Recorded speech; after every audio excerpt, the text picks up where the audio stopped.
Emma Doma naît le 23 mars 1933 à Avignon, dans cette lumière crue et dorée de la Provence qui semble avoir toujours accompagné ses pas.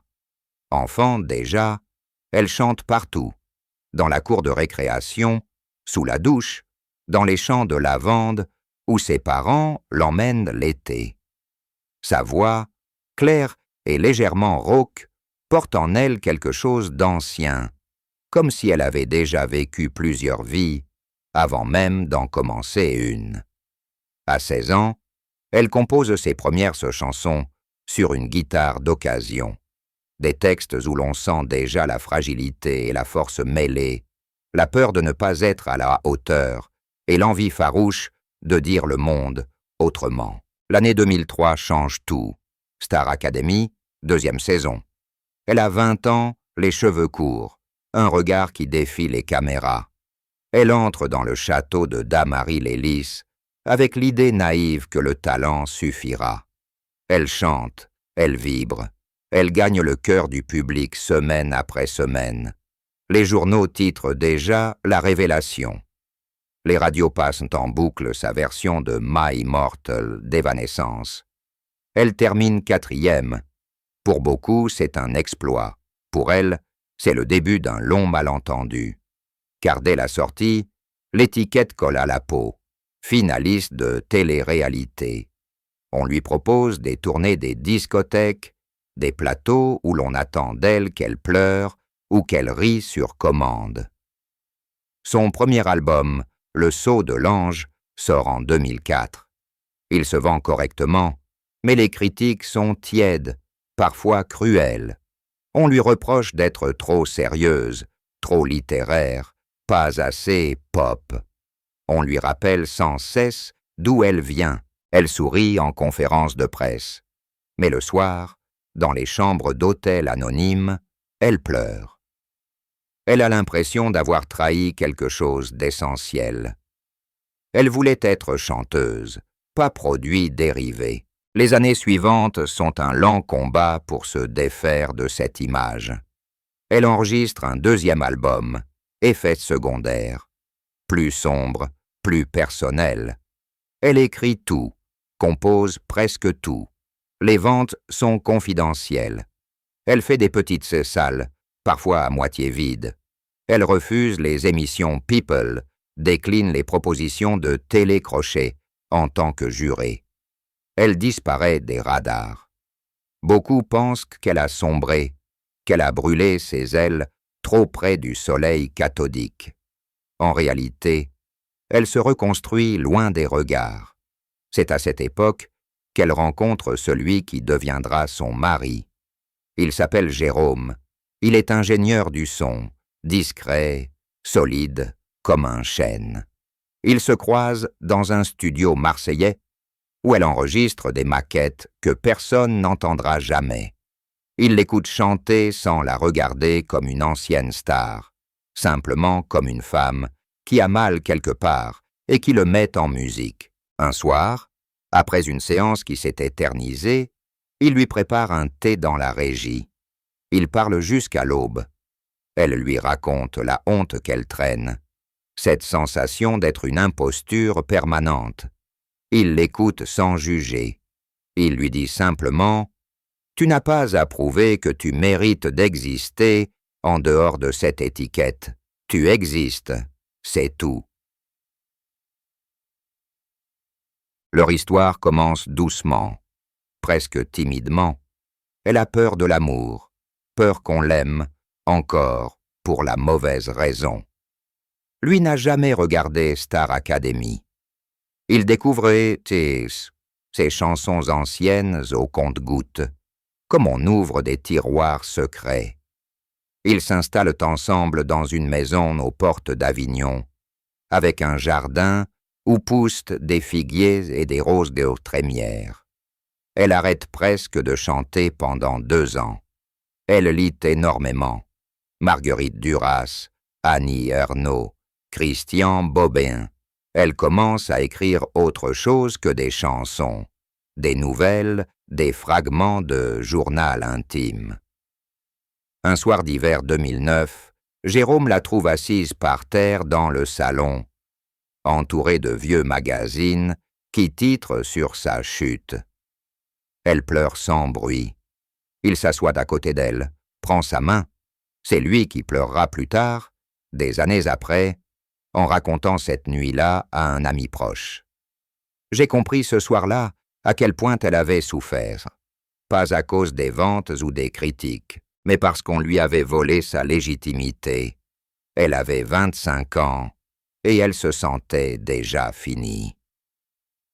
Cette phrase, il la redira souvent, comme un serment. Emma reprend la musique autrement. Elle crée un spectacle en solo, acoustique, intime. Elle joue dans des cafés-théâtres, des bibliothèques, des prisons parfois. Elle chante ses anciennes chansons réarrangées, dépouillées, et des nouvelles, plus âpres. Le public est rare mais fidèle.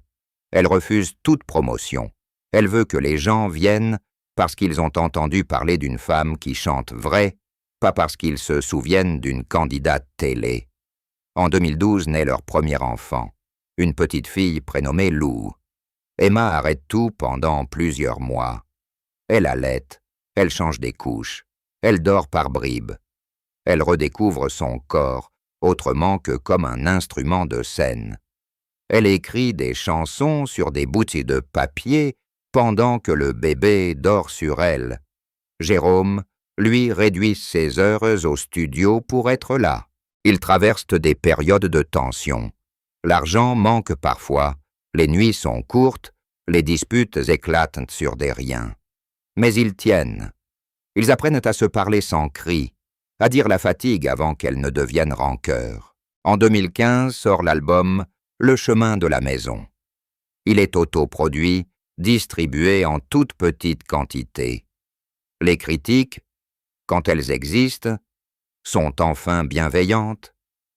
On parle d'une voix qui a mûri, d'une écriture qui touche à l'os. Elle fait quelques émissions de radio de nuit, où elle peut parler longtemps. Elle dit « J'ai mis 10 ans à comprendre que je n'avais pas à me justifier d'avoir commencé à la télévision. J'avais juste à continuer à être sincère. » Sa voix tremble un peu. L'animateur n'insiste pas. Un deuxième enfant arrive en 2018, un garçon cette fois. La famille s'agrandit, la maison aussi. Ils achètent la maison voisine, abattent un mur, créent un grand atelier où Emma peut écrire et enregistrer. Elle publie en 2020 un premier roman, Les Heures souterraines, qui parle d'une femme qui tente de se reconstruire après avoir été exposée trop jeune à la lumière crue de la célébrité. Le livre est salué pour sa justesse, sa pudeur. On la compare à Camille Laurence ou à Annie Ernaux. Elle rit quand on lui dit ça. Je ne suis pas elle, je suis juste moi avec mes cicatrices. Aujourd'hui, Emma Domas vit loin des projecteurs. Elle donne quelques concerts par an, dans des lieux qu'elle choisit, jamais plus de 100 personnes. Elle écrit, publie parfois des nouvelles dans des revues confidentielles. Elle élève ses enfants, cultive son jardin, fait des confitures et de figues qu'elle offre aux voisins. Jérôme et elle fêtent leurs 15 ans de vie commune dans la plus stricte intimité. Il n'y a pas de photos volées, pas d'interview, juste un dîner aux chandelles dans le jardin, sous les étoiles de Provence. Parfois, des adolescents découvrent ses anciennes performances sur YouTube et lui écrivent « J'ai l'impression que vous chantiez pour moi ». Elle répond toujours, longuement, avec la patience de celle qui sait ce que c'est d'avoir 20 ans et de se sentir perdue. Elle leur dit « Ne laissez jamais personne vous mettre dans une case dont vous ne voulez pas. Ça prend du temps, mais on peut en sortir. » La blessure n'a jamais complètement disparu. Il y a encore des nuits où elle se réveille en sursaut, persuadée d'avoir tout raté. Jérôme la prend alors dans ses bras, sans parler. Il sait, il a vu les larmes, il a entendu les silences, il connaît la profondeur du gouffre qu'elle a traversé. Mais il sait aussi la force qu'il a fallu pour en revenir, pas plus célèbre, pas plus riche, mais enfin libre. Emma Domas n'a jamais été une star, au sens où le monde l'entend. Elle est devenue autre chose, plus rare. Une artiste qui a choisi la lenteur, la sincérité, la vie petite et intense. Elle porte encore en elle la jeune fille de 20 ans qui rêvait sous les projecteurs. Mais elle l'a apprivoisée. Elle l'a transformée en quelque chose de plus doux, de plus vrai. Quelque chose qui ressemble à la paix. Et quand certains soirs d'été, elle prend sa guitare sur la terrasse et chante pour ses enfants et pour Jérôme, sa voix a gardé cette fêlure, cette lumière un peu cassée, qui fait qu'on a envie de pleurer sans savoir pourquoi.